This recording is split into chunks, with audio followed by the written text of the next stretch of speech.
Yo les gars, alors on se retrouve pour une toute nouvelle vidéo. Alors vous voyez, petit micro. Pour les vidéos comme ça, je me suis dit que ça peut être sympa, surtout quand je suis pas chez moi, donc pour sortir un son de qualité toujours, et en même temps vous faire des vidéos très intéressantes. Et je sais pas, je trouve que ça rajoute un petit truc de parler avec un micro devant la bouche. Donc voilà. Donc aujourd'hui, on va parler de My Hero Academia Vigilante, Vigilante, je pense, c'est le nom anglais quoi. Donc justicier qui est en gros un spin-off à My Hero Academia, hein, très honnêtement. C'est dans l'univers de My Hero Academia. On nous apprend aussi que c'est donc juste avant, non, pas juste avant, on nous apprend que c'est avant, en gros, les événements de l'anime My Hero Academia, donc avant des coups, etc., etc. Mais quand même assez proche, je suppose, parce que, comme on voit à la fin de l'épisode, ce qu'on va dire après, mais on voit un personnage, non, on voit même plusieurs persos de My Hero Academia. Donc c'est que c'est quand même assez proche et de toute façon l'intrigue porte un peu là-dessus sur les persos qui sont dans My Hero Academia. Bref. Donc pour commencer, qu'est-ce que j'attendais moi de My Hero Academia Vigilante? J'en attendais pas grand-chose honnêtement. En fait, j'étais juste là pour kiffer, quoi. J'étais en mode, bon, bah, en mode kiffeur, on va kiffer. Et on va pas se prendre la tête, on va regarder ça un peu en mode. Comme j'avais pris. Je l'ai pris un peu de la même trempe que Daima au début. Je me suis dit, ouais, ça va être. Même délire. Voilà, je me suis dit à peu près à ça.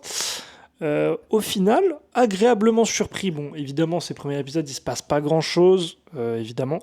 Mais quand même, agréablement surpris, surtout au niveau de la DA. La direction artistique, je la trouve vraiment stylée en vrai. Le délire où t'as les. En fait, ça fait un peu bande dessinée, tu vois. Et moi, je kiffe ce délire-là. Genre en mode où t'as les souches, les machins, et ça te les écrit en mode. Bah, un peu comme sur la miniature, ou que vous verrez, que vous avez vu même, parce que vous avez cliqué sur cette vidéo. Et ça, c'est très sympa. Je trouve la DA vraiment top. Pareil, on dirait un peu, je sais plus qu'on appelle ça, la façon du dessin, comment c'est, mais ça fait un peu en mode Borderlands. Je sais pas, comme vous voyez, tu sais, vous voyez, en fait, on voit la bordure des personnages en noir et tout. Ça fait un peu, franchement, j'ai bien aimé. Ça apporte une vraie touche au projet. Je trouve qu'il donne une identité, tu vois, c'est censé être un spin-off d'un truc qui est très connu. On aurait pu se dire qu'ils vont surfer sur ça et pas trop apporter de nouveautés, surtout en termes de DA. Et ben pas du tout, on est sur vraiment une DA assez particulière et que franchement je trouve très stylé. C'est vraiment ma cam pour le coup. Donc agréablement surpris de ça. Pareil, on a une histoire, bon, pour l'instant, qui se met en place. Forcément, hein, c'est pas un truc mondial, hein, l'histoire. C'est plus un truc en mode bah, justement, de rue, quoi. Comme c'est des justiciers. Mais petite histoire qui se met en place, qui va sûrement être sympathique. J'ai pas trop de doute là-dessus. Mais rien d'exceptionnel. Mais c'est une petite histoire sympa, je pense. Avec un délire de drogue. On est moins dans le délire. On est moins dans le délire Academy, qui était le truc principal forcément de My Hero Academia. Mais du coup, je trouve que ça dénote aussi beaucoup du projet principal et qui apporte vraiment un plus à la licence en fait. Sans trop se foutre de notre gueule entre guillemets, et nous amener d'autres trucs, enfin, et nous amener les mêmes choses en termes d'histoire ou quoi, etc. Pareil, ils ont pas trop de limites. J'ai vu, il y a un perso à un moment, il dit une dinguerie, genre il dit une insulte, mais de zinzin. J'étais en mode, wesh, mais à quel moment ça passe pour My Hero Academia? J'étais en mode, ok, agréablement surpris aussi. Euh, de toute façon, donc si vous regardez ça, ça vous spoil l'épisode 1, forcément. Euh, donc au début, t'as All Might aussi. Donc voilà, All Might, on le connaît et tout. Donc ça, pour le coup, ça change pas trop. On voit aussi Eraserhead à la fin de l'épisode. Mais surtout, ce que moi j'ai bien aimé, c'est le patron, celui qui dit qu'il s'appelle le patron. J'aime bien le Cara Design en vrai. Et son délire, genre avec ses points américains, ça fait vraiment très justicier, Franchement, le délire est bon. Je trouve le délire est vraiment bon pour un petit animé comme ça, spin-off et tout. Vraiment, on est sur une très grosse surprise. Je m'y attendais pas.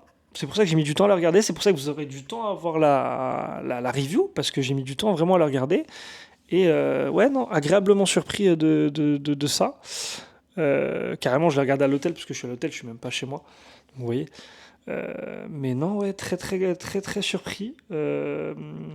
Du coup, il y a un délire de drogue, un peu à la délire dans une des saisons de My Hero Academia, mais quand même un peu différent.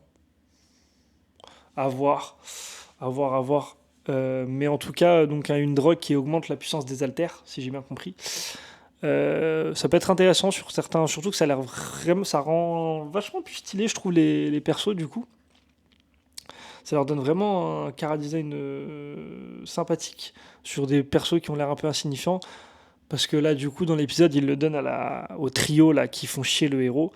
Enfin, le héros, le héros de l'histoire. Hein.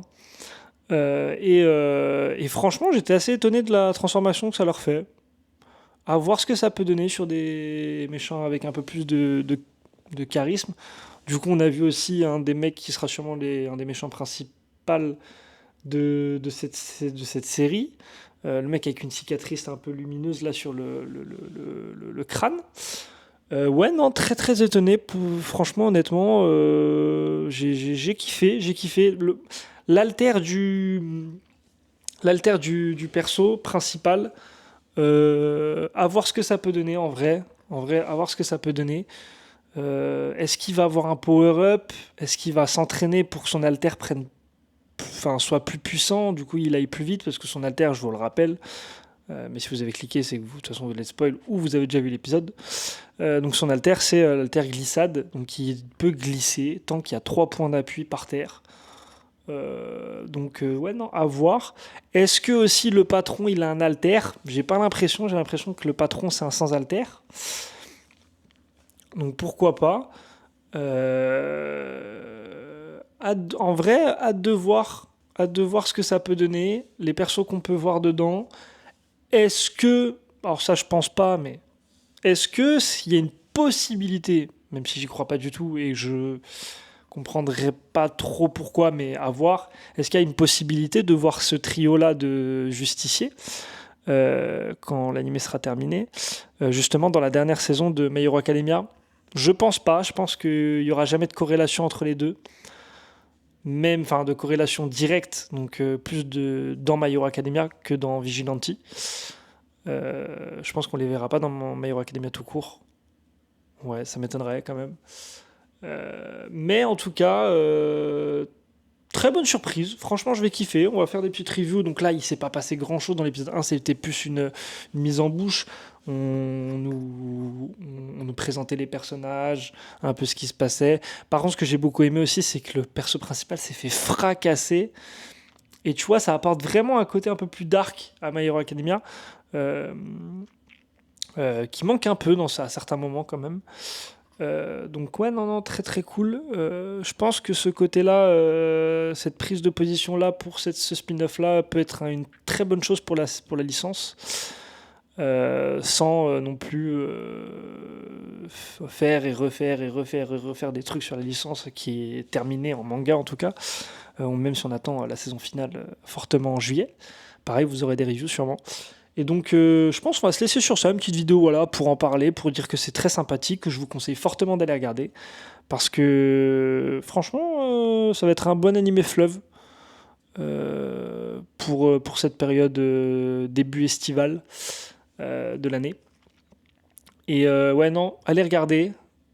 Mettez-moi un pouce bleu si vous avez kiffé la vidéo en tout cas. Ça m'aide énormément, c'est surtout pour ça, hein, honnêtement. Abonnez-vous aussi.